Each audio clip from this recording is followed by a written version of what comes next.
What up, TMS family? And today is Sunday, February 7th, 2021. And yes, it is the unofficial holiday in the United States. It is Super Bowl Sunday. Here on the 2 Month Show, always real talk by real people. And I'm MT, and with me is my host, Big Russ. the man that can lift 7 trucks. And who we got down below? It's your boy Tay, one half of Sports Talk Tay and Josh. It's your boy Josh from Sports Talk 10 Josh Podcast. Thanks for having us. Yes, sir. Oh, absolutely, sir. Thank you for being here, number one. We appreciate that. So as you all see that link, that ticker that is down at the bottom of the screen, yeah, that's where you can find everything. You can find our YouTube, you can find the TMS merch, IG, you can find Twitter, everything right there on that link tree. Just click it. It gives you all of our links so you can get more TMS. So with that being said, we all know what the elephant in the room is. It's Super Bowl 55. But we're going to wait. We're going to wait. We're not going to talk about that quite yet, gentlemen. Let's first talk about last night. Okay. The NFL honors. Now, my question to you all is, did they get it right with the NFL honors? So while we're thinking about it, and for the people at home who may not know who won and everything like that, we'll go over everything. So offensive rookie of the year was Justin Herbert. Defensive rookie of the year was Chase Young. Offensive player of the year was Derrick Henry. Defensive player of the year, winning his fourth one, was Aaron Donald. And then MVP was Aaron Rodgers, winning it. That's his third time winning the MVP. Yep. Third time. Second time he was in a NFC championship game too and didn't make the Super Bowl. But we'll talk about that later after he was favored. But anyway, did they get it right, gentlemen? Yes, they did. They did. Yes. Now the rookie of the year thing, my only issue with that is like it always goes to offensive players. It always goes to offensive players. No. They do offense and they do offense and defense. Offense and defense. I feel like it should be one. I feel like it should be one. No, I'm good with it being defense because because here's the problem. I was about to say that the defense barely gets any love anyway. Like they never get love for MVP really unless you're Ray Lewis or what's the other one, or Lawrence Taylor or somebody like that. You got to beat like the sack record in the season. You got to do something phenomenal to win exactly MVP for a defensive player. Yeah, very difficult. Mm-hmm. Wait, I didn't see who won the defensive rookie of the year. Defensive rookie of the year was Chase Young. Yeah. Oh, you did. What do you mean? What's right? You got a different opinion. Who else? If you disagree, who else? Well, call me biased. Go for it. Call me biased. Devin White. He about to say Devin White. There should be a case for Antoine Winfield Jr. Definitely should be a case. That dude is a freaking ball hawk. And last time we seen Chase Young was what, week 17? Because he ain't show up in the wild card. Well, that's because he opened up his mouth. But here's the thing: these are regular season awards. Number one, they don't. The playoffs don't really have any factor on them. They're regular season awards. And I just feel like they got it right with Chase Young because when you look at that Washington team, the state that they were in and everything like that, what saved them, what turned them around? It was that defense. And who was anchoring that defense? It was Chase Young. And that's a lot to put on a rookie to be a leader in the locker room and be a leader out there on the field for that defense. So I'm okay with Chase Young. Oh, and I'm sorry. I missed one more award that I forgot to name. Comeback Player of the Year. Hands down, I don't think anybody disagrees with this. Alex Smith for the Washington football team. Yeah. Not even close. It was not even close. I can't think of anybody else. He wasn't even supposed to play football again. He wasn't even supposed to play exactly. So exactly. That man was at DC General, PG Community Hospital. So for him to sit up there and survive those, woo! DC General, that's the neighborhood right there. That's where I grew. That's where I grew up. No, I'm joking about the DC General. I don't think he was in there, but he did. He made it to. He was at PG Community Hospital, which is just as bad. Yeah, another defensive rookie I think it was good was Jeremy Chin from the Panthers. He was pretty good. Yeah, he was pretty good this year. He's pretty good. He Yeah, wasn't Yeah, gonna win it, but his team sucked, and so did his defense.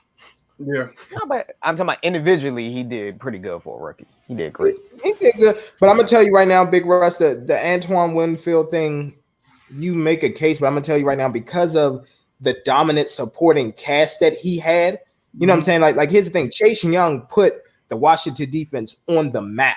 Like Winfield, it wasn't a solo effort. Like he had a lot of help there with him on that defensive side of the ball. So I think that's why he might have got overlooked. Not on the back end. He was a diamond in the rough on the back end because Carlton Davis has been so streaky. Oh yeah, so streaky. Honestly, I feel like Sean Murphy is better. But your front seven though has been there, like Devin White and Ndamukong Suh, JPP. I got some dogs out there in that front seven. Yeah, I mean, I'm not solely disagreeing with the Chase Young thing because I feel like it could have went either way. It could have went either way. I wouldn't have been mad at either one. But I feel like our defense. I feel like Antoine Winfield Jr. was a diamond in the rough on a bad back end, and he still made a lot of plays. He still shined, even though the secondary was kind of streaky. I get that. Borderline trash. Okay. What about the offensive rookie? Can you make an argument for like Justin Jefferson? Yeah, that's what I was going to say. That's my argument. I felt like Justin Jefferson deserved that. I felt like he deserved it more than Herbert. More than the Justin. I mean, what is his name? Not Justin Fields. Herbert.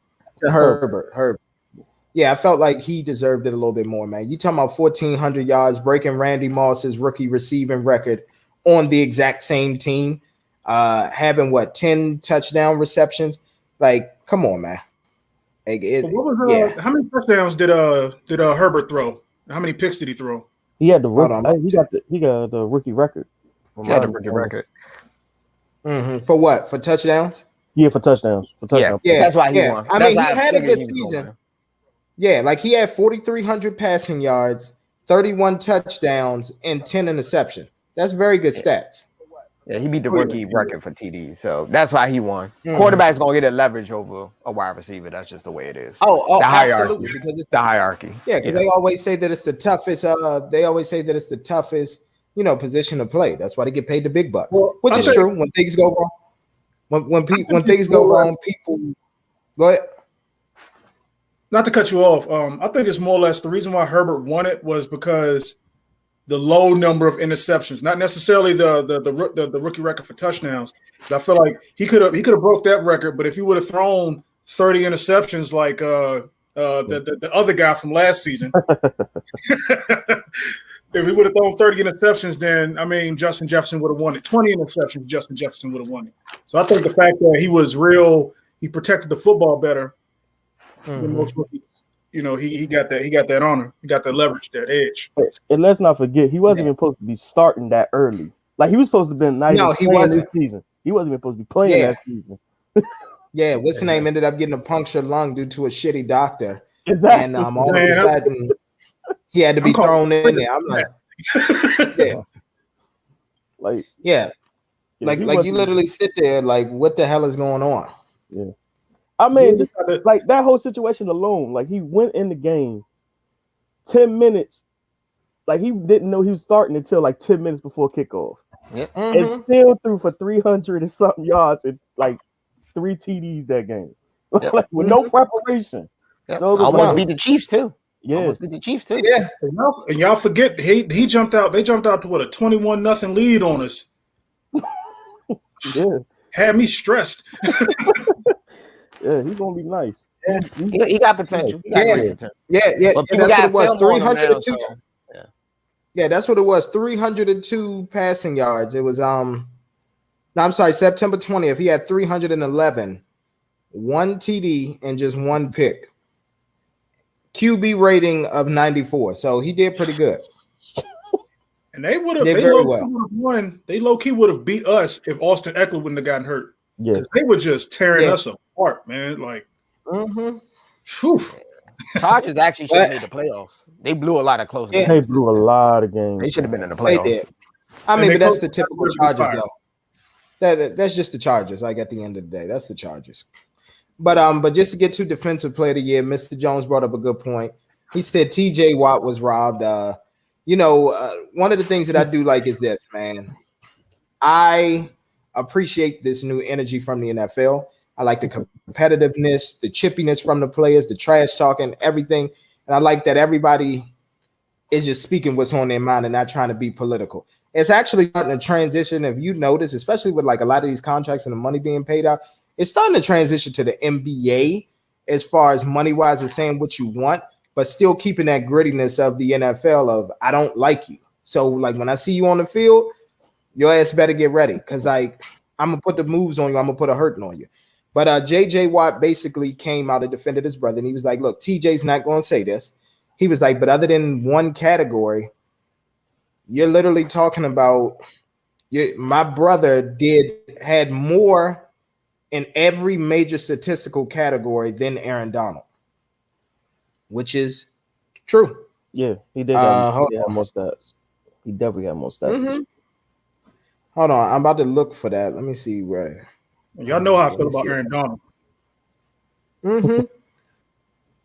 Hold on, let me see if I can find it. Yep, here it is. So I found a tweet. Sorry about that. So tackles, 53 for TJ, 41 for Aaron. Sacks, 15 for TJ, 13.5 for Aaron. Tackles for loss, 23 for TJ. For Aaron Donald, 12. For pressures on the QB, 55. Pressures for Aaron Donald, 42. QB hits, 41 for TJ. Aaron Donald only had 26. Forced fumbles, Aaron Donald does get the edge of that. He had 4 over 2. But pass defenses or pass deflection, TJ Watt had 7. Aaron Donald only had 1. And TJ actually got a pick this year. So you can make that case.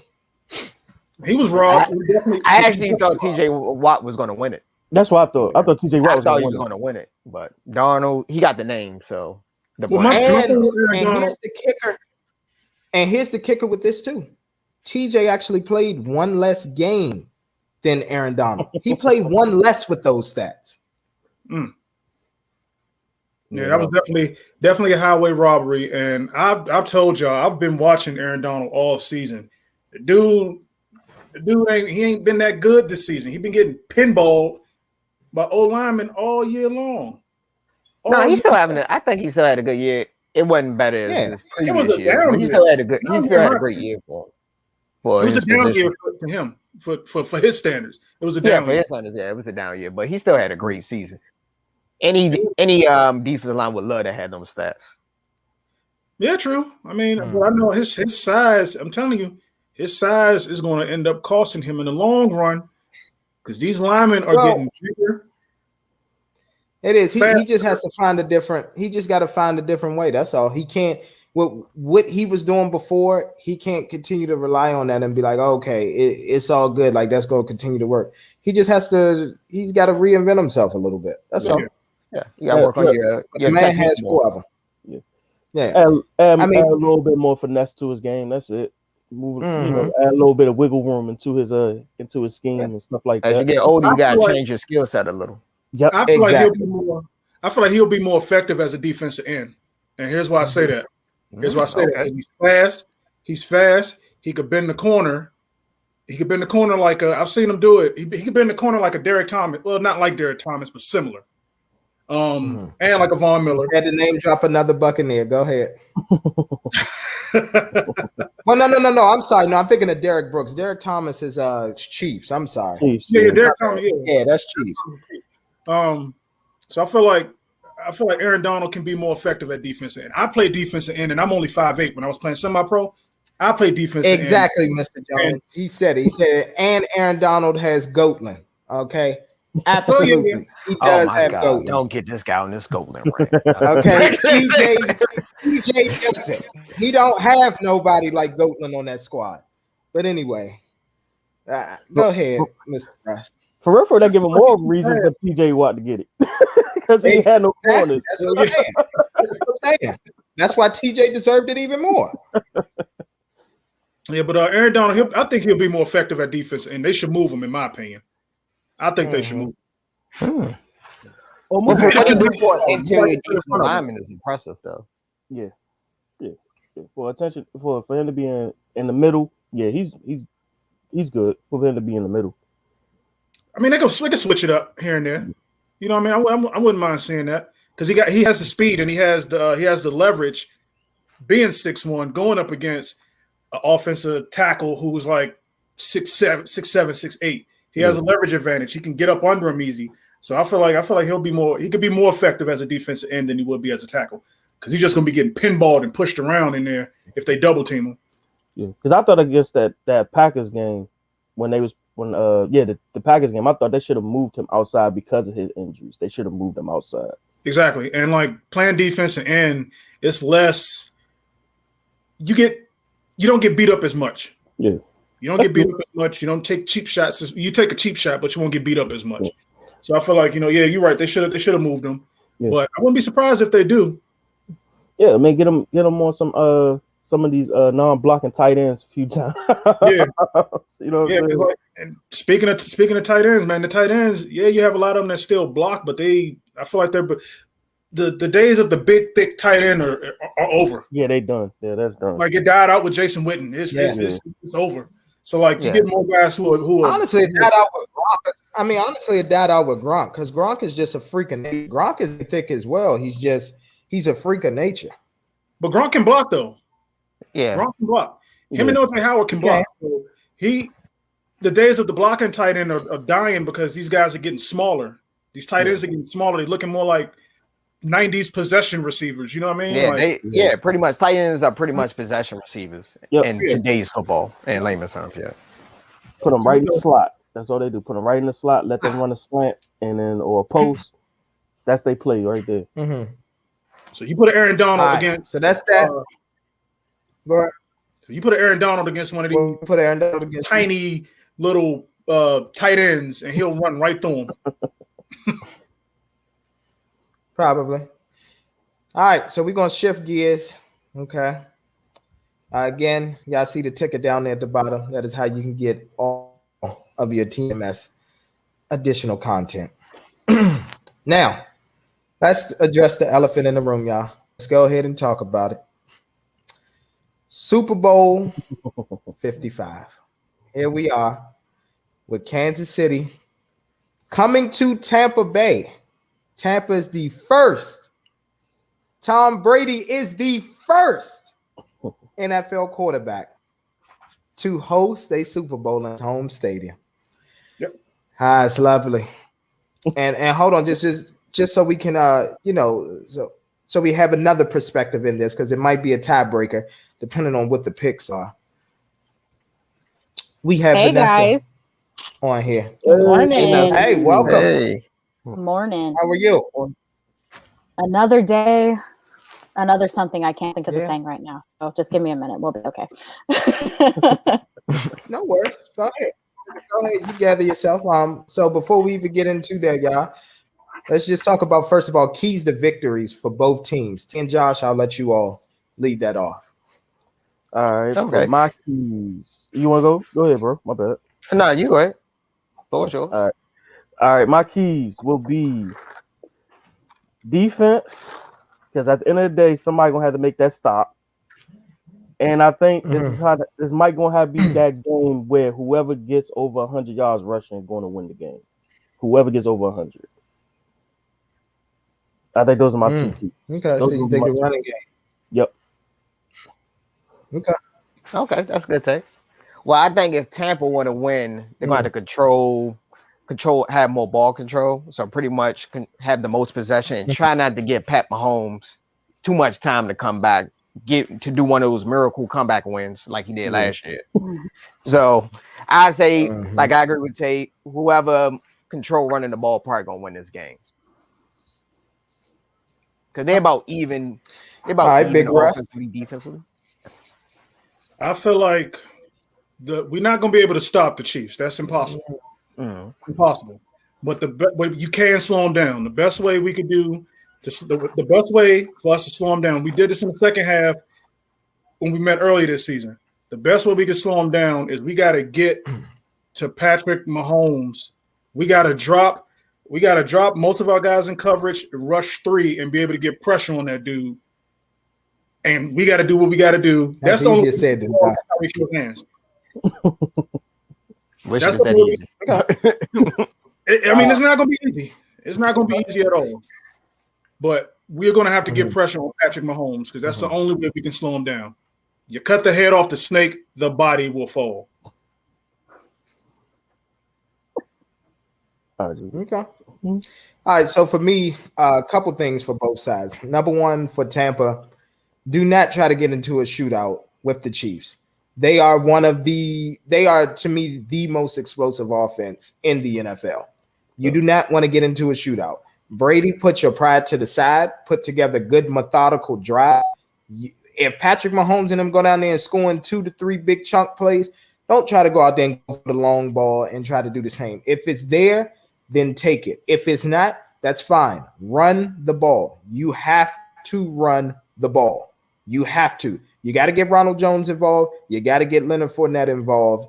And you have to run the football. Also, Tampa Bay defense. You got to get physical receivers. You got to bump them off of their route. And for the love of God, please do not lose sight of Tyreek Hill trying to chase around Patrick Mahomes because he knows how to extend plays. Because before you look, or wait, when Patrick Mahomes catches your eyes looking at him, he says, all right, Tyreek, go ahead down there 60 yards. I got you. And I know ain't nobody going to be able to catch you. For the Kansas City Chiefs, it's literally it's one of those where they're going to have to limit their mistakes. And I'm talking to all of his wide receivers outside of Tyreek Hill. So when we talk about the Kelseys, when we talk about the supporting cast of Robinson, he's in COVID protocol. I don't know if he's going to play or not. But McCole Hardman and all that, you're going to have to limit your mistakes. When Mahomes throws you the ball, you need to catch it. If you don't, and you waste those opportunities and you give it to Tampa Bay, Sammy Watkins playing too. Yes, what'd you say? Sammy Watkins, he's playing. Yeah, so Sammy Watkins, he's another one. Yeah, he's another one. He's going to have to come up with some big plays. And then also Chiefs defense, you're going to have to get pressure on Brady. It's just that simple. You're going to have to. If you don't get pressure on him, the man is going to pick you apart. And when you have a turnover opportunity, Chiefs defense, please bring the ball back to Patrick. The more opportunities you give him the ball, the more he's going to score. I know it sounds simple, a little Booger McFarlane, but it's just that simple. Get Patrick Mahomes the ball and keep Tom Brady off of the field don't allow him to put together these long methodical drives. It will kill your defense and the morale. You know the style of game, Vanessa? What were you saying though, Russ? Vanessa? You go ahead first. I'll touch on that at the end. Okay, perfect. Thanks, hon. No, I agree with you guys. The big thing is both teams, their defense needs to come out because, like all of you guys said, if Patrick gets the ball, he makes these wonderfully crazy plays to extend the time, get down the field farther, faster, score big. Tom Brady, like you said, he's methodical. He is able to pick apart and see the play before it even happens. And so that I think that's the big takeaway right there is both defenses need to step up, stop making mistakes, and put as much pressure on both quarterbacks as they possibly can. That's my takeaway. Is the that's what we have. I mean, teams on both sides of the ball. It should be, it should be, fingers crossed, going to be a good game. Because, we've had some of those games in the last couple of years that you're like, oh, this is going to be a great game. Both teams are ready, blah, blah, blah. And then it's nothing. You know what I mean? So I am hoping that today's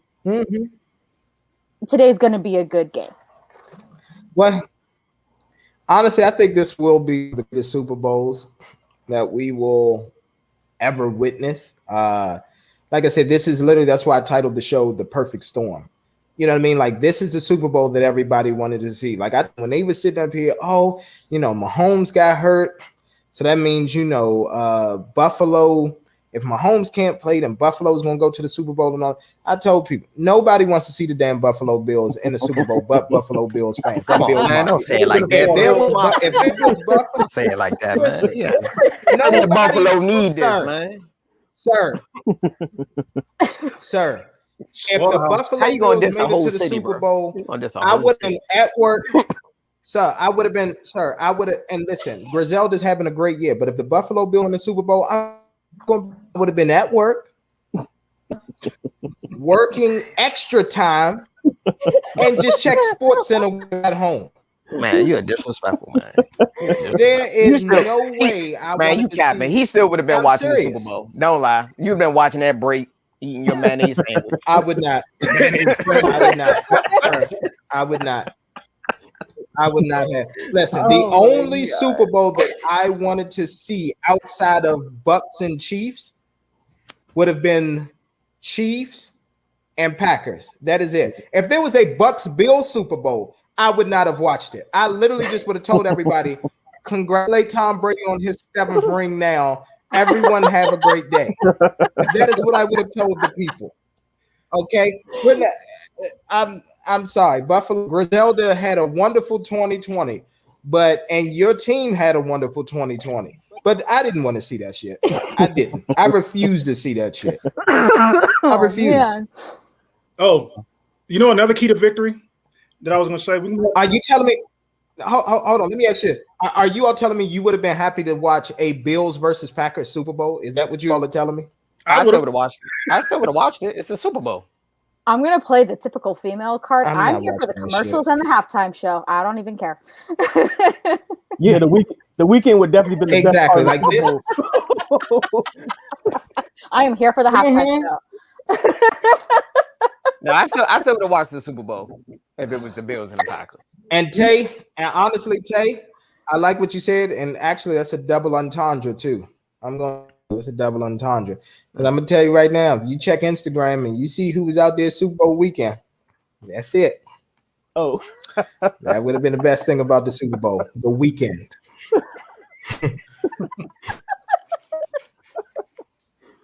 Oh yeah, everybody out there this week though. Yeah, I just see everybody out there. Yeah. You listen. And this is the time where the Motel 6, where they leave the light on for you, was able to charge $450 for a room. Okay, everybody was out there. Everything. Yeah, everything goes up. Yep. That motherfucking, they don't even have beds at hotels. They got pallets. Okay, you got blankets in there and 2 pillows, and that's what your ass sleep on. Okay. And a mattress pad, not even a full mattress. You got a mattress pad. That's it. That's at the Motel 6. But they would charge you $450 for a room. Yep, it's crazy. It's crazy. But go ahead, Russ. What was you saying? Another key to victory? Oh, another key to victory. I feel like we gotta take a page out of the Dak Prescott and Ezekiel Elliott playbook. Remember how they used to run the ball and do short plays to control the clock? To protect that defense. I feel like we got to do something similar to that to keep the ball out of Patrick Mahomes' hands. The less he has the ball, the less effective he can be. And the Chiefs' defense, I'm not really afraid of them. Frank Clark, I'm not afraid of that guy. So, I feel like we got to take a page out of the old school. But hold on. Is it Steve? But hold on, no. Is it Steve Spagnuolo there? Yeah. That's the guy who beat Tommy twice. Oh, man. He beat Tommy twice. Yeah. 2 times. I think it's gonna come down to the possession of the ball. Whoever had the most possession, calculate that's going. It's so hard to pinpoint exactly what is better. Because if you're going just off of the quarterback, it is so hard to pinpoint exactly which one it has the upper edge. Because look at the line of the history of quarterbacks. You had Archie Manning learning from Bart Starr. You had Brett Favre learning from Archie. You had Tom Brady learning from Brett Favre, and you have Patrick Mahomes learning from Tom Brady. It is so hard to decipher which quarterback has the upper edge because they've all learned from the greatest. Passed down, the generational divide and whatever you want to call it. That's what I've been thinking about this all morning. Is like, okay, what quarterback has the upper edge? You can't tell between the two. Well, here's the thing. What quarterback? Here's the difference. Experience. Experience is the best teacher. The good thing with the Chiefs is the monkey did get off of their back, but the problem is they have a lot of distractions surrounding their locker room now because Andy Reid gave birth to, a horrible offspring who thought that it was okay to be intoxicated and drive with his children in the car and then get them, injured. So at that point, yeah, so long, bozo. Okay. So we alcohol and Adderall. I got personal feeling. Yeah, Adderall in the system too. Oh shit, I didn't hear about that part of it. God I dang. Complete fucking I ain't know about Adderall. He's a degenerate. Holy He's a degenerate, is what he is. And let's not. But all right. With With that being said, gentlemen, go ahead, Tay. I was about to say, because you already know I know Andy Reid, so both his sons have a big problem. Remember, one died because of drug overdose. So it was like, I don't know if it ain't working. I don't know what it is, but that, like, his sons just got a big, like, medical, not even say medical, just a big drug, like, problem. Substance abuse. Yeah, substance abuse. So it's like both of them. Now that happened, it makes it even worse. Now that happened. You know what I'm saying? Exactly. I just pray for the little kids that it is what it is. in the hospital. Yeah, seriously, that's the worst part. And you're right. He's a degenerate. He doesn't deserve anything else ever. Oh no. And just hopefully his kids will be okay. Holy Andy Reid need to take his belt off and whoop his grown ass. God, that's what needs to happen. Yeah. He needs an old-fashioned Joe Jackson ass whooping. That's what he needs. Yeah, but look though. So while we got Tay and Josh here, let's go ahead, gentlemen, and let's go ahead and make our picks for the people at home. So Josh, Tay, who are you all taking? If you want to pick separate because you couldn't agree, just let me know. But who are you all taking? Well, we had some arguing back and forth about it, but I'm gonna go with the Chiefs. Yeah, we're going with Chiefs. I'm gonna go with the Chiefs. Ooh, I would let us see Tom Brady get his next Super Bowl, but I'm traitor. Here's the thing. Post Mahomes. I'm about to say it's Mahomes. Here's the thing. But if you realize it though, every time with these Tom Brady Super Bowls, one crazy ass play happened. Every time. Every goddamn time. I know they'll go against here's the thing. Go Brady, but I'm just gonna say Pat Mahomes just for the partner. If we do it individually, I would say the Bucks, but it's a group effort. It's a group project.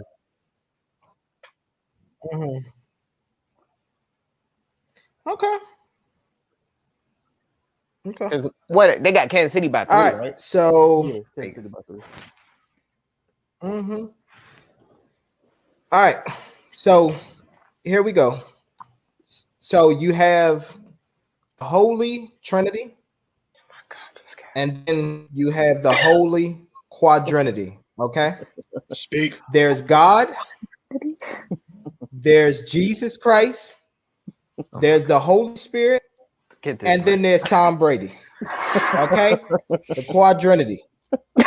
Clearly, when God decided to get up from his bed or from his throne and start creating people, he took an individual by the name of Thomas Edward Patrick Brady III and said, I'm just going to give you a little something extra, more than the regular man has. Okay? I'm just going to give you a little something more. So this is the MT version of the Bible edition? Yes, this is the MT version. Do they sell this version at Barnes & Noble? Should I get this one? Man, preaching. Absolutely. This is Patrick. This is Patrick chapter 2. I'm sorry. This is Thomas chapter 2, verse 3. Okay. Thou shalt continue to win. Okay. Plain and simple.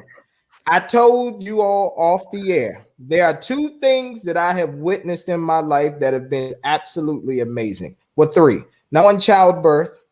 Number 2, the Holy Spirit. And number 10, Tom Brady live. Okay. Those are 3 things I will never, ever forget in my entire life. Plain and simple. So with that being said, hallelujah. I don't even be said say about who we are going with. Okay. You see it. Let the church say amen. Amen. Right. Show them what you got on. Show them the 1-2 combo. even me and Russ didn't even plan this. What? Show him the 1-2 combo. Okay, one bar. Okay, 12 and 87, baby. And wait a minute. That's it. And hold on. Wait a minute. 12 and 87. What's the highest rating that you could get him? Oh yeah, 99, baby. Which is the best QB on the field, right there. Which is Tom Brady. Okay. I'm seriously crying. Exactly. So by MT standing, it will be the Bucks. If Tom Brady maketh the Super Bowl, he shall winneth the championship. Exactly. Say amen. That is it. That's it. That's it. There's Revelations, and then there's Brady rations. Okay. Brady juice and crackers. But in MT version, you drink a wine bottle of Gatorade and some crackers for the sake of Tom Brady. Exactly. Pretty much. And here's the thing. There's no need. You don't need lamb or wool to keep warm. All you got to do is just go get you a Canada Goose, who Tom Brady is sponsored by. Okay. That's all you need. Go get your Canada Goose to keep yourself warm. You don't need no lamb. You don't need no wool. Tom Brady is a deity now. That's it. Tom Brady is a deity now. Okay, man. Okay, man. He is. Okay. He is. We are all witnesses. Oh you know how you had that picture of Jesus, like white Jesus. He gonna put Tom Brady face ahead of it. Yeah. With the glow. Oh my god. So I already did. No, war Tom Brady. Next week, when we all come back, Mike's going to be like, hey, guys, guess what? I bought a piece of land. What for? The Church of Tom Brady. Exactly. That is it. That is it. And that is it. If Beyonce can have, and listen, if Beyonce can have her church, so can Tom Brady. We have a picture of Tom Brady with a candlelight every morning. Tom Brady. That's it. Oh but man, yeah, y'all see this. Had to search far and wide for this, but I was able to obtain it. Okay, we sold out. We didn't get any, because of the snow. We didn't get our shipment. Find me one, damn it! It's imperative. Oh my God. Next time you gotta say it in the preacher minister voice. You gotta say it. Oh my God. Find me one. In the church. Tom Brady. In the book of Brady. Sing it, quiet. Sing it. You gotta sound like the preacher from Coming to America.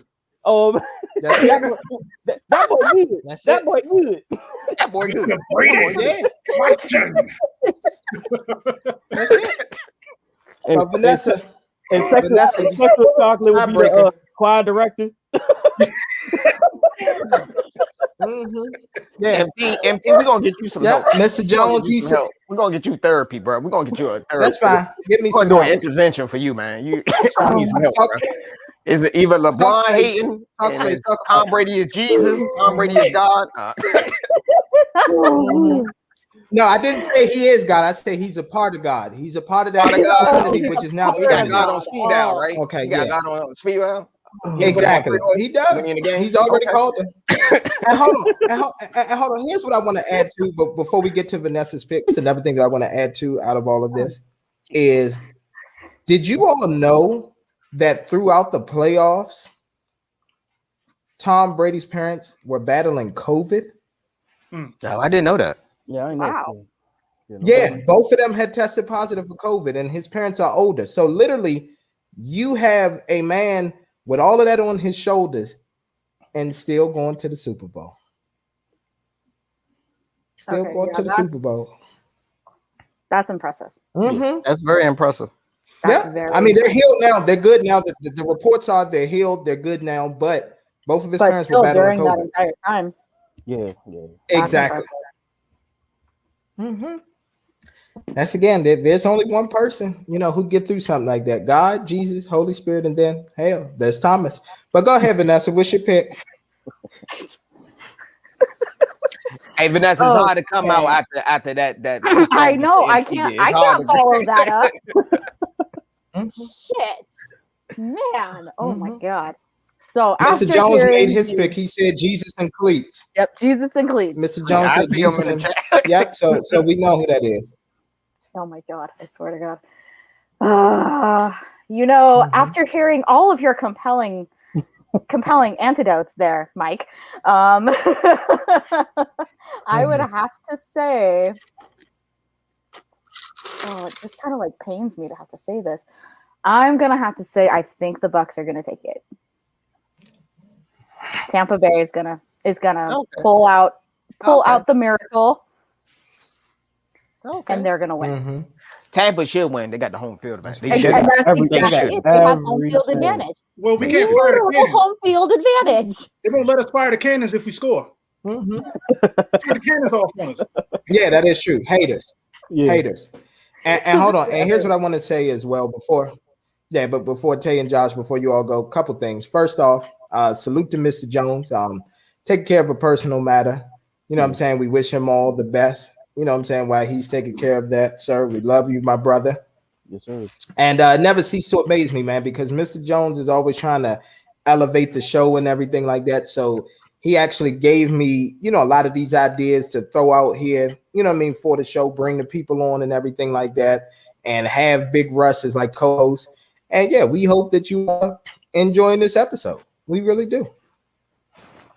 Of course. Wait, you mean that he gave you the idea of the whole Church of Tom Brady? Oh my God. No, not that. Mr. Jones, that was freestyle. This monster on the screen right here. He did give me that. He did.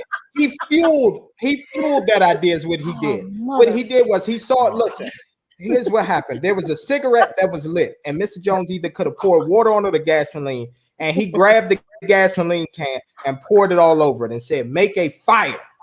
The house was already on fire. He poured gasoline on it. That's what.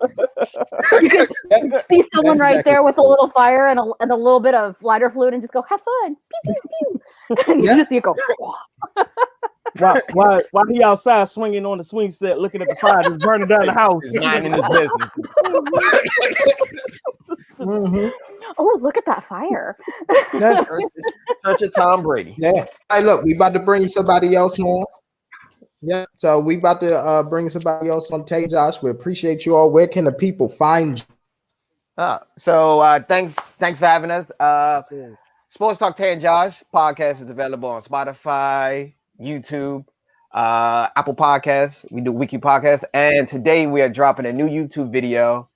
We just did a review of WandaVision episode 5, so it should be dropping in a couple of hours. So we do drop comic book stuff outside of sports. We talk about everything.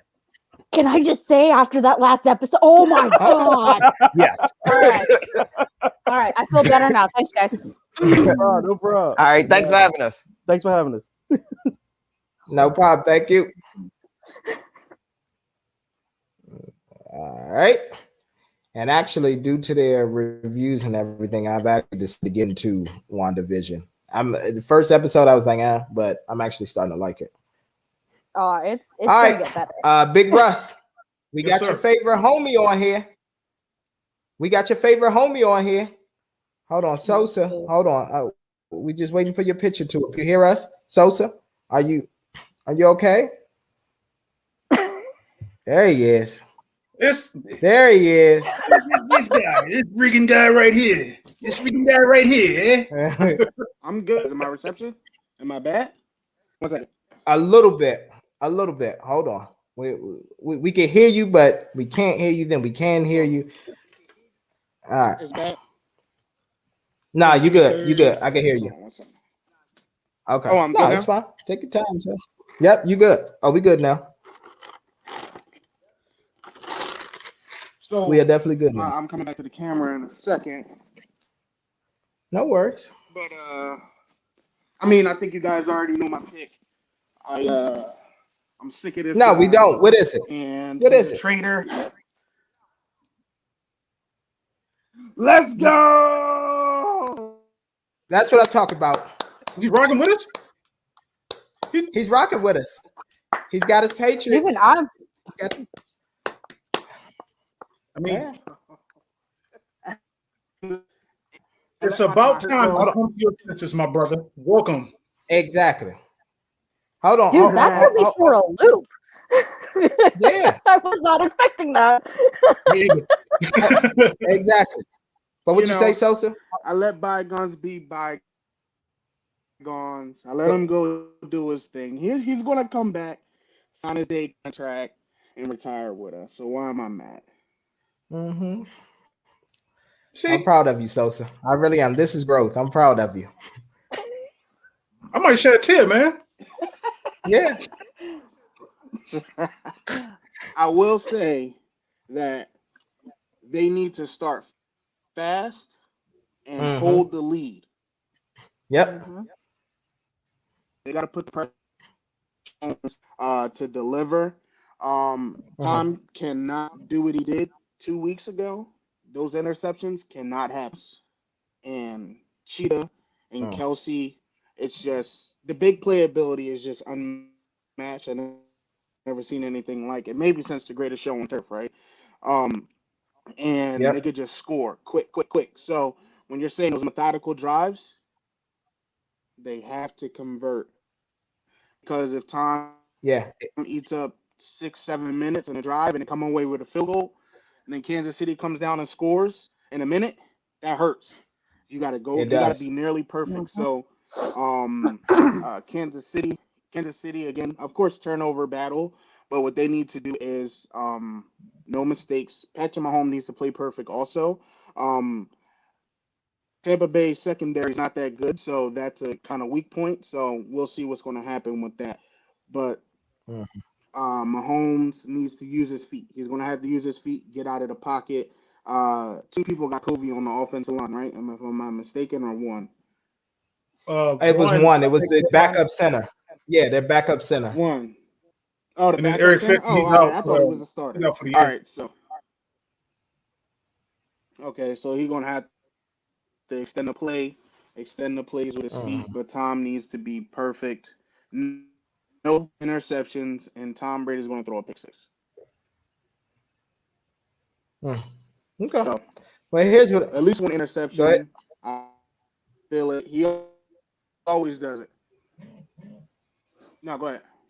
No, I was just gonna say, like at the end of the day, I just feel like Tom. I feel like he'll play a clean game, and I just feel like, man, with everything going on, the point spread is the Chiefs by 3, but I'm actually expecting the Bucks to win by at least 6 points this game.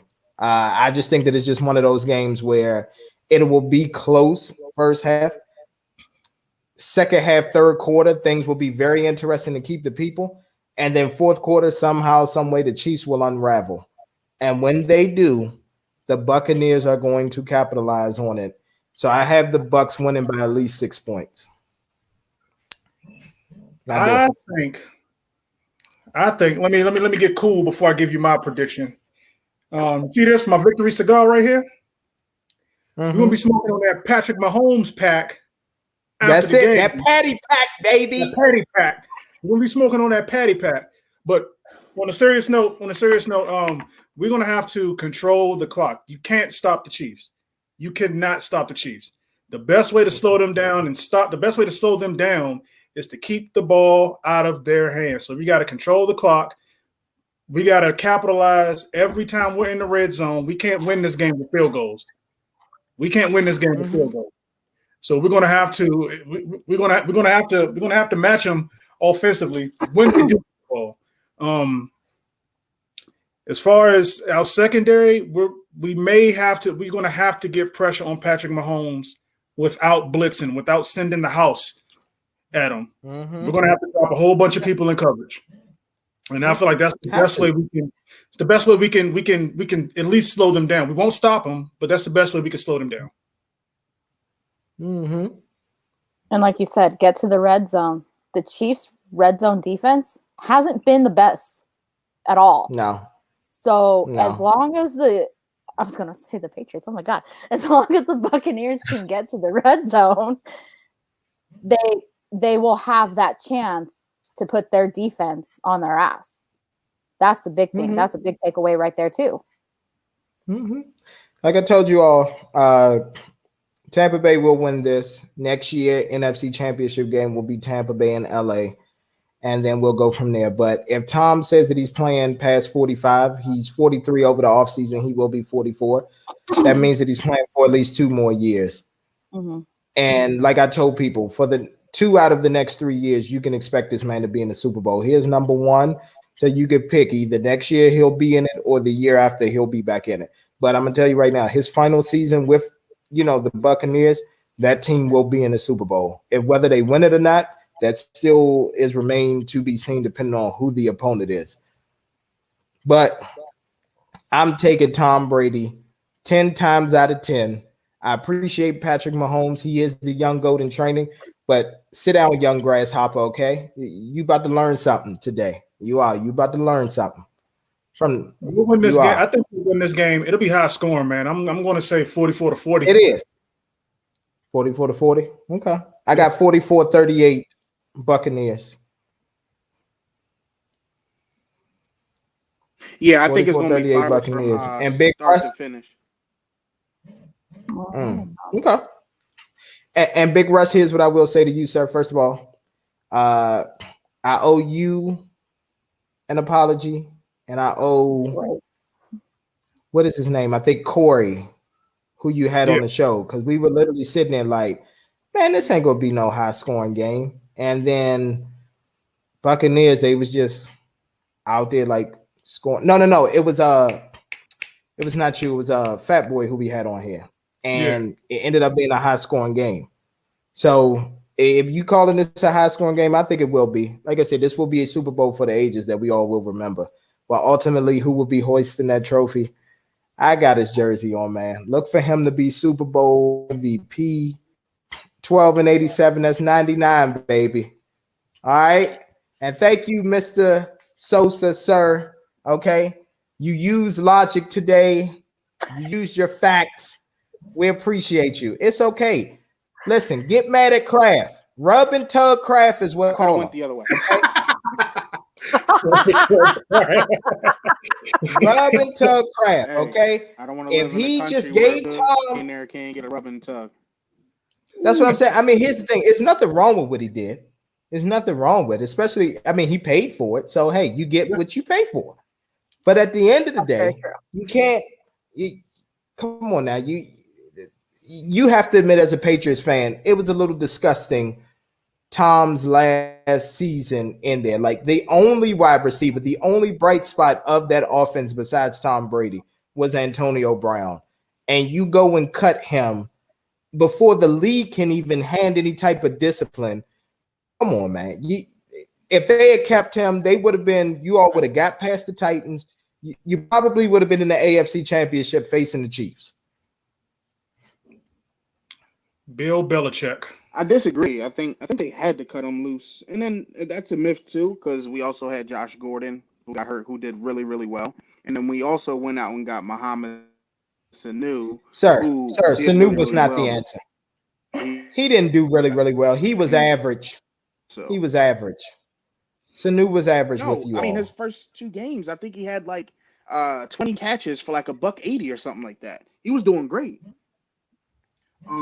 But he got injured. And same thing with Josh Gordon. So I think it was just a bad season, and then what happened. Okay. I'm interested to see what moves the Pats are gonna make next year, because we all know Cam ain't coming back. Mm-hmm. I mean, I'm interested to see who they're gonna put at quarterback. I don't know. Next I think year. we might bring him back. Cam? Really? It depends on what offers he gets from other teams. I don't think he did that great to warrant the salary that he thinks he wants. I mean, we were paying $500,000 for the season, so that was really, really, really low. But I don't know who's going to give him a dime. Wait a minute, hold on. Whoa. Let me. Thank you, Sosa. No, hold on. Let me say this. Thank you, Sosa. You always find a way to bring a debate out of me. So you have people like Andy Dalton who made a few $1 million. You have Mitchell Shitbitsky who made millions of dollars with the Chicago Bears. Yes. And you telling me you can't pay Cam Newton $2 million? Cam Newton doesn't deserve a couple million.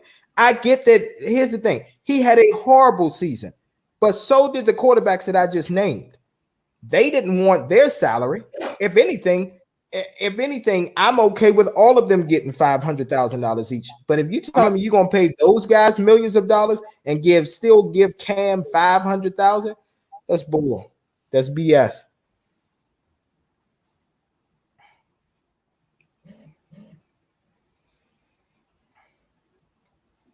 Who want Cam? Nobody wants Cam. Unfortunately, but the Washington football team may get him. Yeah, that'll be a good pickup. Washington football team. They could use a guy like Cam. They could. Or do you think it's going to be one of those situations where Cam is going to be, well, if no one else wants me, I guess I'm going to have to go back, sort of thing? Oh, he ain't going back. That's probably what it's going to end up. It's going to start getting late, and then it's like, well, I don't really have an option here. No one's really filled in that offer, but somebody might give him a few more dollars. I want Deshaun Watson, so it doesn't bother me. Yeah. Well, here's the thing. Deshaun's not coming to New England. For whatever reason, he has in his head that he wants to be a Jet.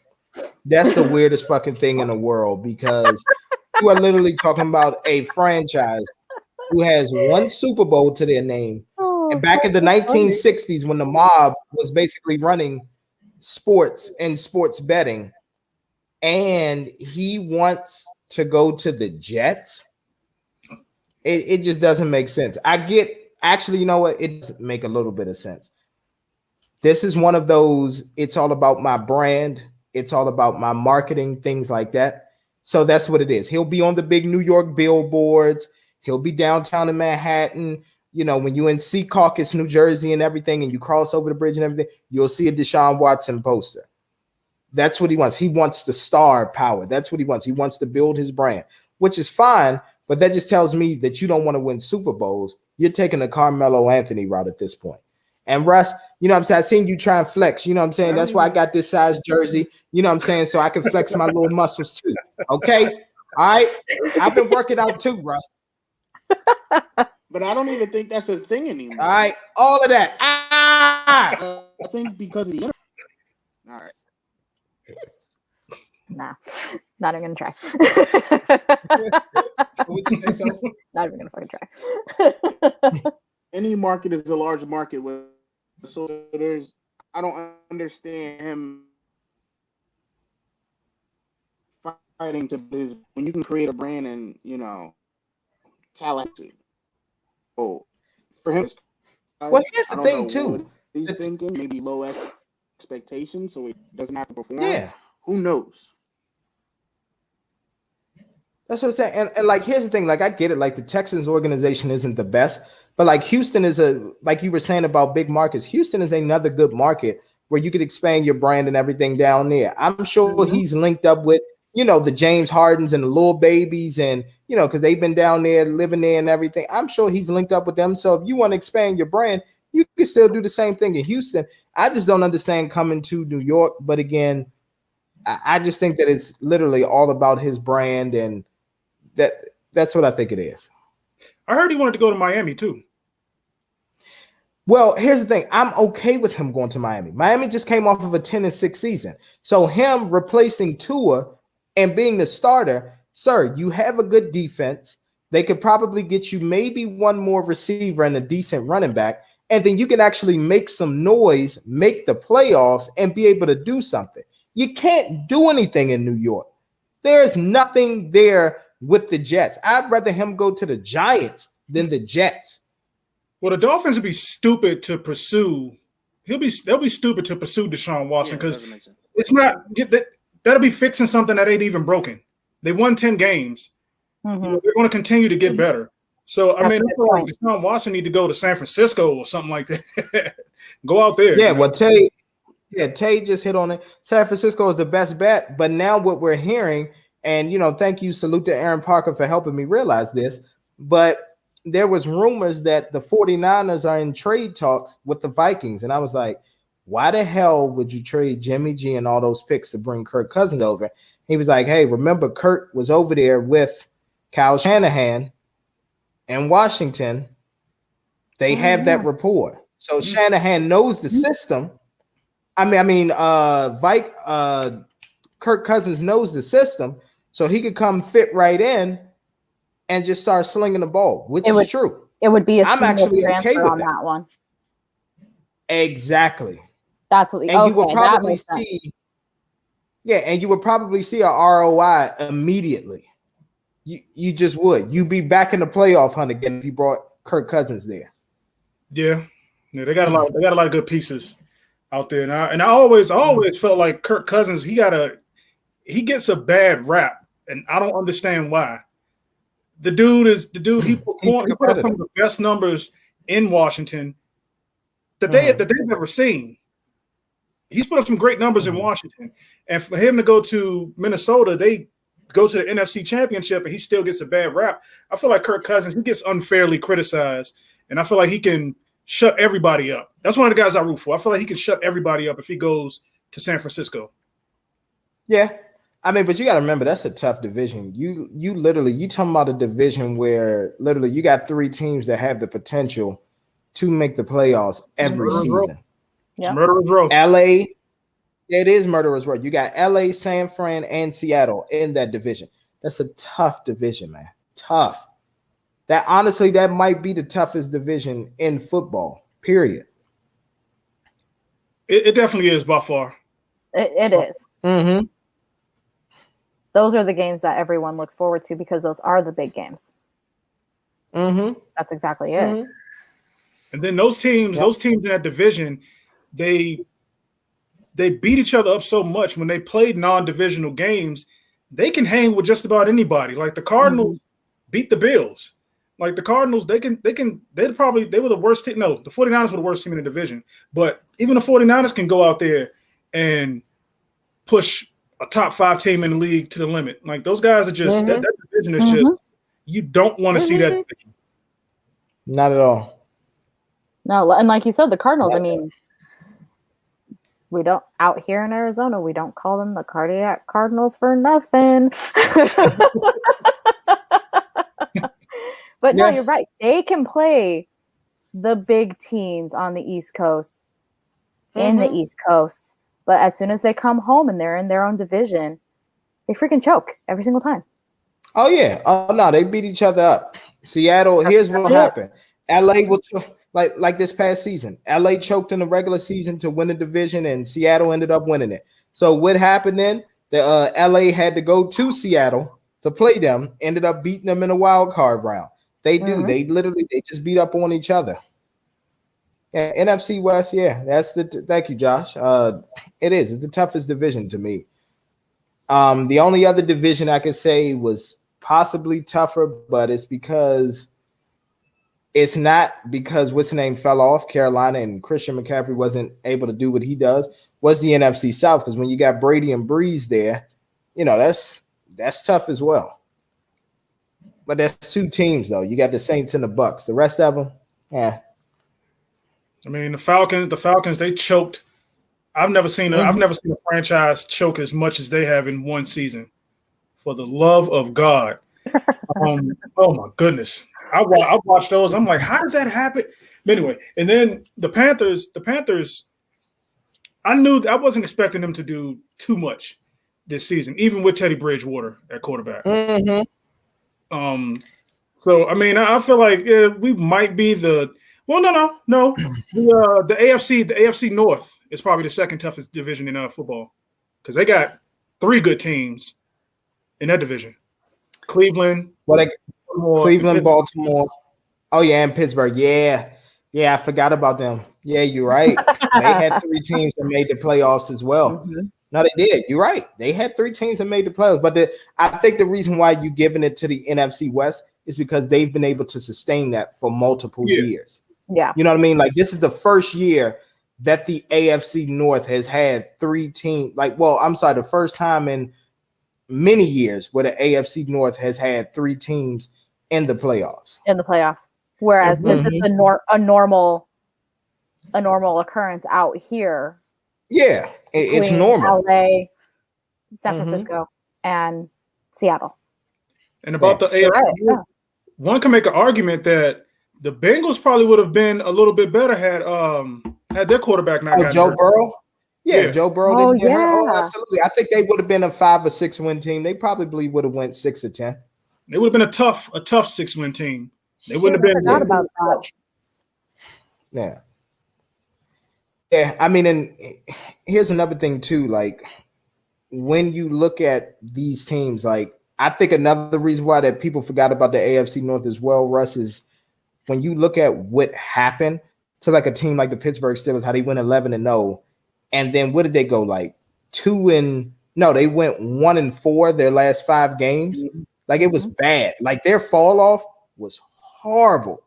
So They at that hit rock point, bottom and then real fast. exactly. And then Baltimore had to catch fire because they were struggling. They caught fire the last 4 games. And then Cleveland was just Cleveland. They were consistent, still underrated, things like that. Yeah, they got to the divisional round. But then with Patrick Mahomes out of the game, you still couldn't capitalize. So then it just goes back to same old Cleveland. That was also a poorly officiated game, in my opinion. I don't blame the refs. I don't blame the refs a lot, but that was a poorly officiated game. And it's back to the Steelers. Like, I feel like a lot of people expected. Nobody paid attention to the Steelers. They were 11-0, and nobody really cared. Like, I mean, 'cause we knew, the only people that would have cared were Steelers fans. That's it. Yeah. And we knew the outsiders. We knew that the Steelers weren't as good as their record indicated. Mm-hmm. We knew that. So, and I knew that when they played Washington, that was like the quintessential trap game. So I knew they were going to play that game. And they're exactly who we thought they were. Exactly. Yep. Exactly who we thought they were. And so, but Cleveland, to me, that's the best team. They're the best team in the division, and they were a few bad calls away from knocking off the Chiefs and being in the AFC champion. Yeah. Mm-hmm. Oh yeah, but here's the thing though. So salute to I believe his name is Steven Stefanski or something like that. He won Coach of the Year, Cleveland Browns coach. I think that was well deserved. The way that team was coached, and you lose a star like OBJ early in the season, and still able to make it through. So I appreciated them for that. No, and even just the shit show of the playoffs that they had their last game, they didn't have a head coach. They had to makeshift their coaching staff, and they ultimately won. You know, that's pretty talented right there. It is. Have you guys talked about Drew Brees yet? No. Let's what about Drew Brees? He pulled up this report from ESPN. New Orleans Saints Drew Brees agrees to reduce salary in sign of retirement. He reduced his salary as a sign of possibility of his retirement. Okay. Yeah, and I think it freed up like $24 million in cap space or something like that. Exactly. Obviously, thank you, Drew, for doing that, because at the end of the day, you didn't deserve the money that you were getting anyway, especially not with those playoff performances that you've been putting on lately. So salute to him for that. This is one of those things where, I mean, I guess they're just trying to keep everybody happy on the team, maybe go out and sign one more star for him, but Drew Brees needs to retire. It needs to be the Jameis Winston show. Oh, yeah. Yeah, it needs to be the Winston show or the Taysom Hill show. That's what he's got to go. Jameis. I was trying to remember who it was, who his backup was. Yep. That's right. I can't wait till the day Jameis Winston starts. I can't wait.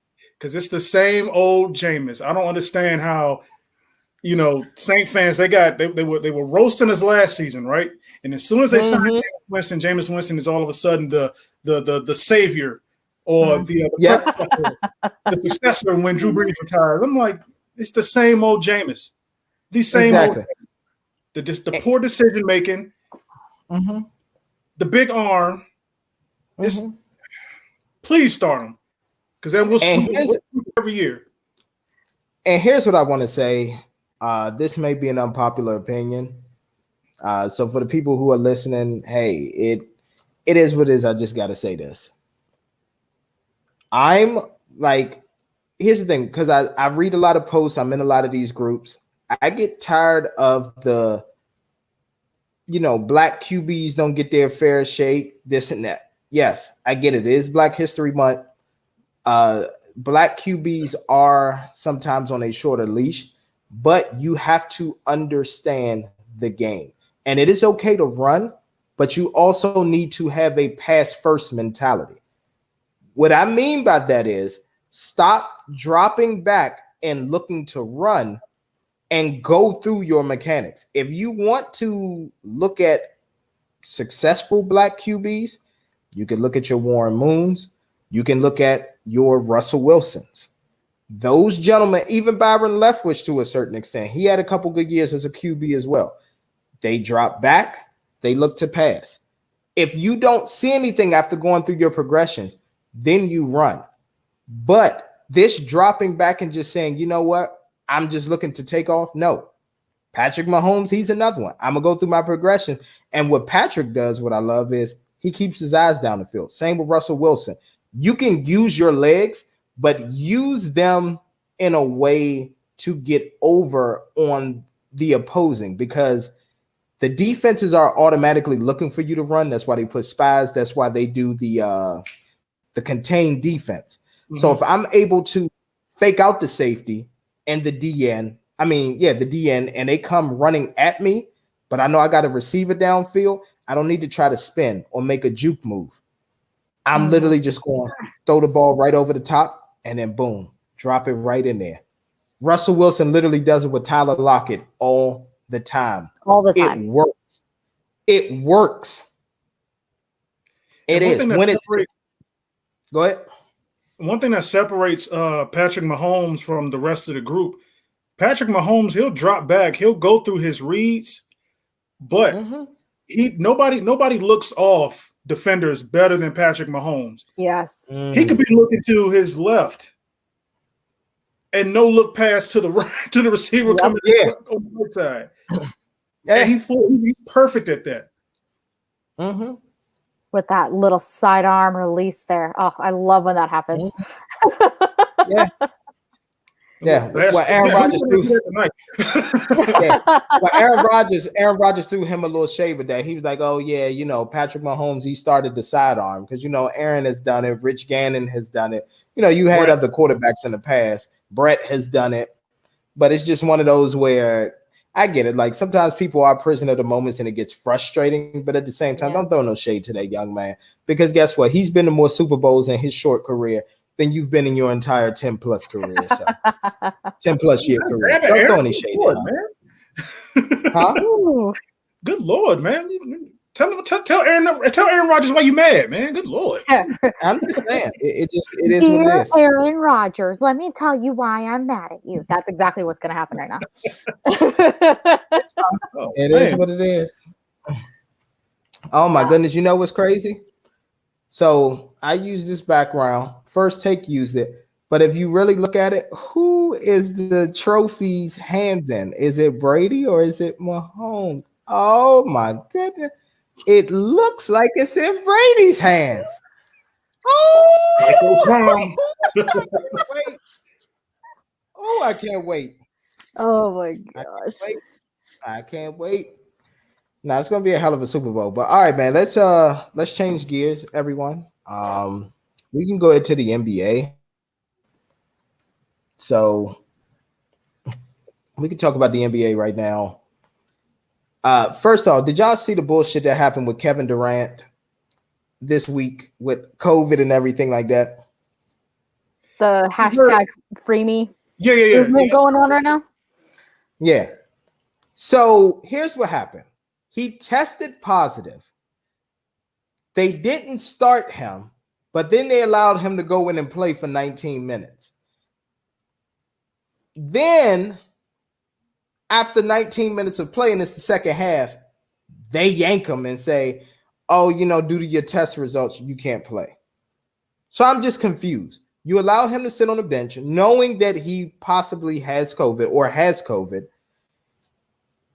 He plays 19 minutes. He's breathing on teammates, breathing on the players that he's going up and having contact with, and then you yank him. I'm confused. So, okay, all right. So the first test was inconclusive. Okay, that's fine. So the first test was inconclusive. But at the end of the day, if it was inconclusive, why not just yank him before the game? Why not just not even let him start? If it's inconclusive, like think about it. If you're so worried about COVID and this is a big deal, why not just say, you know what, if your first test is inconclusive, we cannot play you until we get a negative test result. Yep. Exactly. Until we get a clear test result as to that. Exactly. That's exactly what should have happened. That's exactly it. I wonder what the NBA is going to do to the Nets for that, because that was just completely irresponsible. Mm-hmm. Just completely irresponsible. And again, like I said, people get on Kyrie Irving and everything like that when he wanted to take his break. It's because he sees what's going on. He sees the BS of it's about the bottom line. It's about the dollar at the end of the day. They don't really care about us. I'm going to be honest with you. I'm not going to tell you all who I work for, but it's everywhere is doing shady things to try to get around COVID. They say that they're doing this, but I'm going to do something else so we can continue to run business effectively. So my thing is COVID big, I'm sorry, always a loophole. No, go ahead. It's always a loophole. No, that's exactly what I was going to say. There is always some sort of loophole that people have. Mm-hmm. Well, if you test positive, but if you go about doing it like this, you can still go to work. Essentially, that's exactly what it is. There is always some sort of loophole that is going to put so many more people at risk. Yeah. So my thing is it a big deal or is it not? Like, should I care about it or should I not? And you know what? Salute to Atlanta, Georgia. They've been living like COVID don't exist ever since this whole thing has started. So salute to Atlanta, Georgia for that. They still running business as usual. I mean, obviously they have one of the highest COVID rates for any city, any state in the in the US. I think they have like 768,000 cases for COVID from last time that I researched. But here in Texas, pretty bad too. Arizona's been a hot spot in the world for months, weeks and months at a time. So yeah, people go about not giving a shit, not doing what they need to, and it's starting to get fucking ridiculous. More so ridiculous. Yeah. No, trust me, I get it. And again, it's just one of those things where it makes my blood boil because like I get it that like we're a capitalist country, but like when does someone's health, why does business take precedent over someone's health? No, that's exactly it. Not even just COVID. It's everything. I have diabetes and was extremely high one day and I went to the ER, got that taken care of, and then ultimately went back to work because I was told to. So where's that? You know what I mean? My dad died of COVID and he worked until he contracted the disease. You know what I mean? So Which is sad. It's ridiculous. It's absolutely ridiculous. No, this is one topic that just irks me. I mean, I definitely get it. And like these companies, and the thing is with a lot of these companies, you scale back, you scale back on not only giving raises and paying people, but yet you want them to sit up here and risk everything to come in to effectively run your business, where it's like, if something happens to me, guess what? You're ready to replace me in about a week or two. Yep. Jet Li says something like that. Says something similar, that take care of you because you're working at a job that if something were to happen to you, you pass away or whatever, they'll replace you they'll replace you by the end of the week or within a week. And they'll replace you before your funeral happens. Exactly. And my thing with COVID is I'm not, even though Texas has everything open, they never really took precaution, in my opinion, as far as the illness goes. Mm-hmm. I'm not going to wait for the government to tell me how to be safe or what to do to be safe, because obviously they don't give a damn. No. They don't give a damn about anybody but themselves. The business owners don't care about anybody but themselves. And even here, it's more political than anywhere else, because they had a judge not too long ago try to shut down the city while his businesses stayed open. Mm-hmm. So, it's COVID is becoming more political, and I'm just like, and here's the thing. For those of y'all that watch the show, you already know the session that I'm about to have with regarding COVID and everything else with the NBA. Oh my God. I blame LeBron. And I'm going to be honest with you. No, and here's the thing. With this session that I'm about to have, the reason why I blame LeBron. So for those of y'all that don't know, after they beat the Nuggets this week, they asked LeBron, what do you think about having an all-star game? He said it's a slap in the face for players. Mm-hmm. I have zero energy and zero excitement about an all-star game this year. Basically, he was alluding to because there will be no fans in the stands for the all-star game and everything. But can you all tell me something? Were there live fans in the stands during the NBA Finals last year?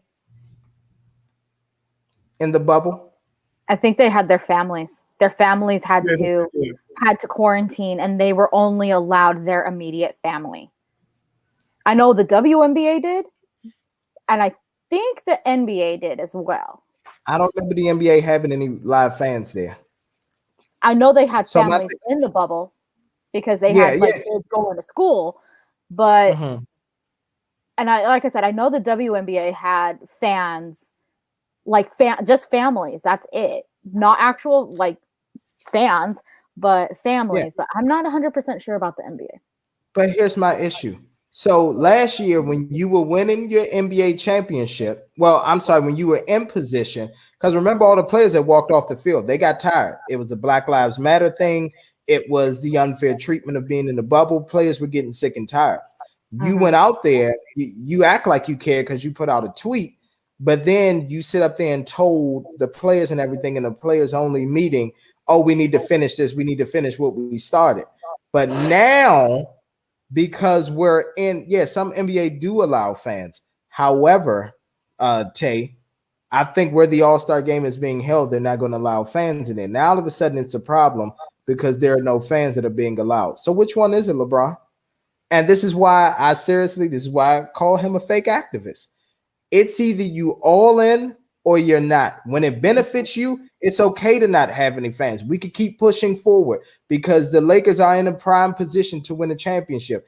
The Clippers got eliminated. I have a chance to once again get another ring. But now it's the middle of the season. People are asking about an all-star game. Oh, it's a slap in the face for the players. Why is it a slap in the face? Why? Please tell me. No, you're right. That it doesn't make sense, because if people are requesting that we get back to normal, athletes, famous people, regular people, whatever, this is normal. This is the normality of it be like to have a true sports season. NFL just got done with their version of a Pro Bowl, whatever that was. The Major League Baseball is looking to, granted, push back, but have a spring training, which I'm not going to lie, if they do that and they allow fans in the stands, I'm going to be the first one to get tickets to any game that I want, because I miss baseball that much. I'm about to say, and it's your choice at the end of the day as a human. And that is exactly fine. I'm okay. It is your choice. I admit, I agree with you on this one. That LeBron needs to, oh my God, shut up. That LeBron needs to either go all in, go all out, whatever it is, but he needs to stop being like a washing machine. Make up his damn mind. What do you want, man? Yeah, pick a side. That's exactly it. Yeah, the I promise on that school literally stands for I promise to be Donnie Brasco. I'm going to play both sides of the field. That's all it is. That's what the I promise is for. I promise to be Donnie Brasco. When it benefits me, cool. When it's an inconvenience, screw it. I'd rather him just not say anything at all Like, if you're going to be wishy-washy like this, That's exactly not say anything at all, man. Like, I get it. You're like the face of the NBA right now, but just hush. Just hush. Yeah, that's exactly it. Go Brooklyn. That's all I can say. And everybody knows on this show, I love my Lakers franchise, diehard Lakers fan, but go Brooklyn. I'll have my GOAT Vin Durant and GOAT Irving jersey by the end of the season to root them on in the playoffs. I will. Oh, not to mention my Wizards just beat those Brooklyn Nets, but carry on. A blind squirrel finds a nut every once in a while, sir. Right? Okay, even a janitor. Listen, even a janitor gets to smash a self-proclaimed IG model here and there. Okay, a janitor. A janitor, he does. I'll say this though: the Wizards, when they beat Brooklyn, they showed the rest of the NBA the best way possible to beat them, and that's make your shots, outduel them, outscore them. You ain't gonna stop them defensively. Outscore them. Mm-hmm. And the Wizards, they couldn't stop a nosebleed, or they couldn't cover a queen size bed with a king size blanket. But they had they got a pretty good offense. Bradley Beal and Russell Westbrook. I mean, one about them, but them dudes, they can put up points. That starting five can put up points. Mm-hmm. All right. Well, but I will say, just for the top teams in the NBA, or just to give everybody an update on that. Hold on, with the NBA standings. So that's what the news is for that. And then 76ers, man, they are the top team right now in the East. They are 17-7. Bucks holding that number 2 position, 15-8. Celtics are 12-9. Nets are 14-11. Pacers they have a 5th seed at 12-11 as well. So that's what it is for the East. And then for the West, actually the best record goes to the Jazz right now. They have a half game lead over the Lakers, 18-5. Lakers at 18-6. Clippers are 17-7. I'm sorry that I mentioned the Clippers, Josh. I know how much you hate them, but it's okay. All right. Phoenix, they 12-9 with Chris Paul over there being a facilitator. Spurs, Nuggets, Trailblazers, and Warriors are holding on to the 8th spot. The Rockets, the whole Russell Westbrook experiment with the Rockets, it's not going too well. No, I'm sorry. No, Russell Westbrook is now Washington Wizard. Yeah. Mm-hmm. The John Wall experiment. Exactly. Yep. So it is what it is with that. But yeah, I mean, that's what we have for NBA news. So we could change gears on that. I'm honestly shocked that the Suns are number 4. I haven't been paying attention to the Suns. I'm not gonna lie. Yeah. I mean, but Chris Paul is like the last true point guard. You know what I mean? Like point guard play is very good for the point guard play is always good. Always. Oh, without a doubt. And that's exactly what we needed. I mean, Devin Booker is great. Don't get me wrong. Mm-hmm. He is great. But you need that Chris Paul. Obviously, we have him. You need that Chris Paul type of play to set up the plays for Devin Booker. A facilitator. Exactly. Yep. I just love Chris Paul. He's been my favorite for years. Mm-hmm. Carlton Banks Paul. Mm-hmm. Love him so much. All right. So you might not be as well versed on this, but it's fine. You can stick around for the topic, Vanessa, if you want to. It is up to you. But Music Friday, I had Russ. I had him listening to some new school, rap, new age rap. Had to listen to Cardi B. Had to listen to that Shiesty Season. Okay. So, you had Russ, to? You had to? Unfortunately, those okay. So I listened to the Cardi B song. Okay. You ain't listen to Pooh Shiesty? I could only make it through 45 seconds of the Cardi B song. I can't do it. I can't do it. Find it. It's about to be an unpopular opinion, man. I can't. I'm not a fan of the stripper rap. I can't. I can't do it. I love stripper rap. I love strippers, but go ahead. To each his own, brother. But I can't do the stripper rap. It's not. It's not. It's not for me. It's not for me. I can't do it. I can't do it. Pooh Shiesty. Come on. Not really my. Not really my thing. Okay. Not really. Not your thing. That's fine. Me, when it comes to I like my hip hop. I like substance in my hip hop, and I like lyrics. I love lyrics. I mean, he has substance, but he does lack the lyrical ability. He has substance, though. I gotta have some. I gotta have that rapidy rap. That I gotta have bars.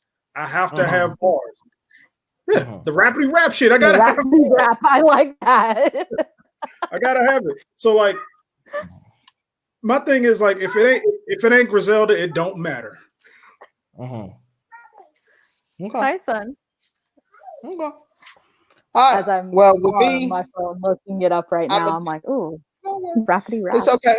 Yeah. First of all, salute to Pooh Shiesty, trending #1 right now on Apple Music. #1 album right now on Apple Music. So salute to Shiesty season. I knew when I heard this guy on the 1017 Gucci Mane album, I was like, he has a sound that stands out.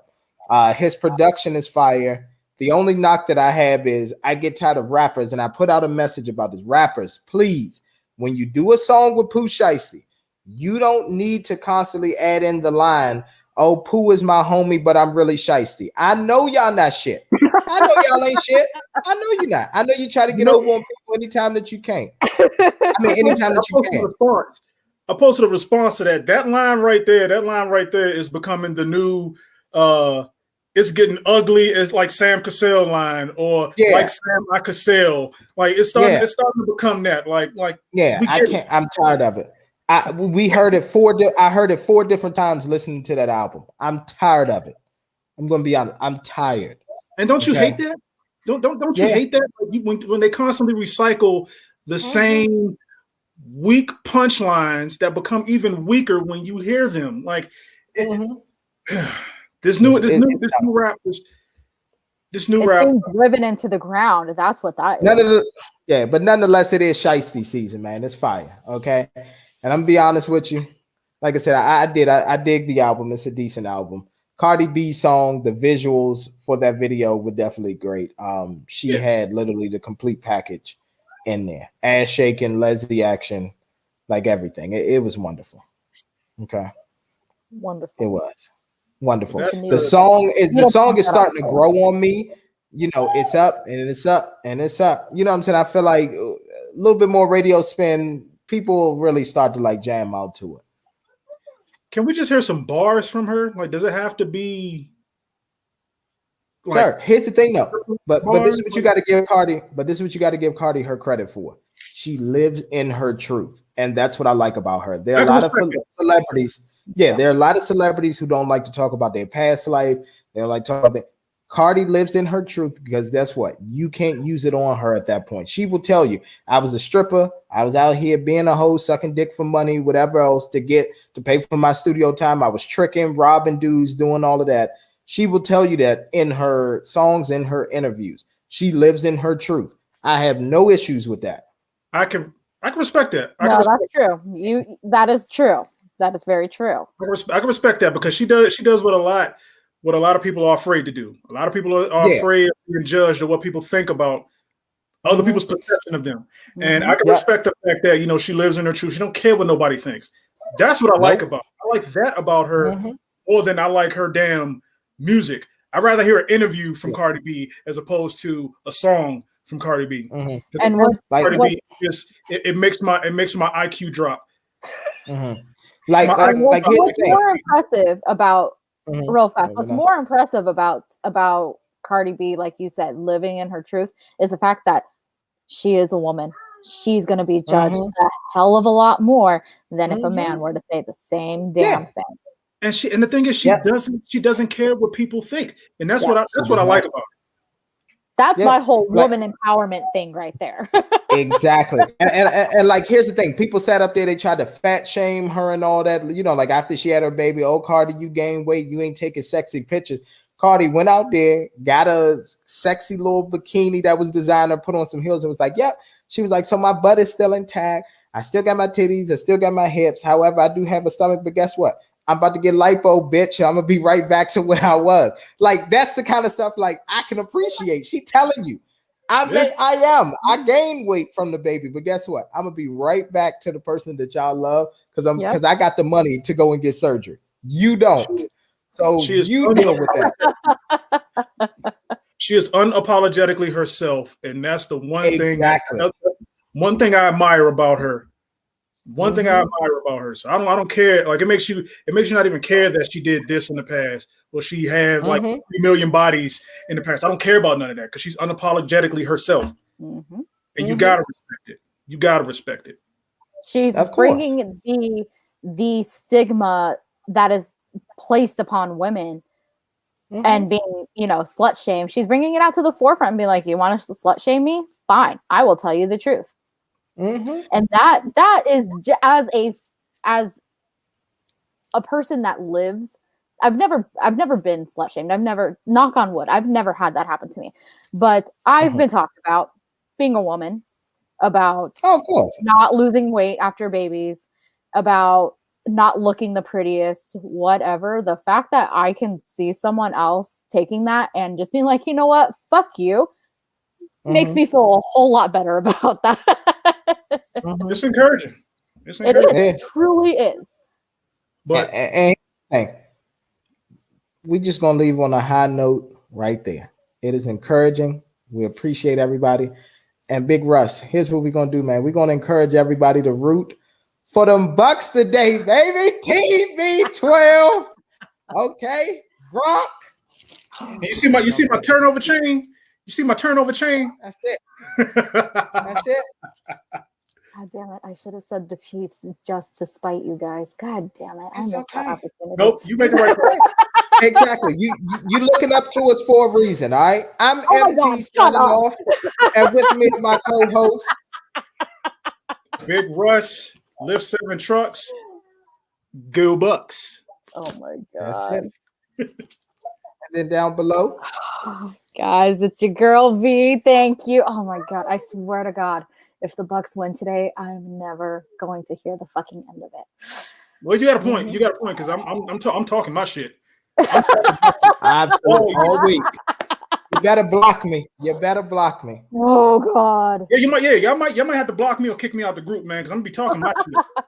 I'm be talking my shit dealing with all these kids. Oh, it's gonna be great. Oh. Yep. And finally, man, salute to Mr. Jones, aka Sam Jones, the Mr. Come First, because you gotta respect him. We will see you soon, my brother. Peace and love to you. Get well soon, brother. We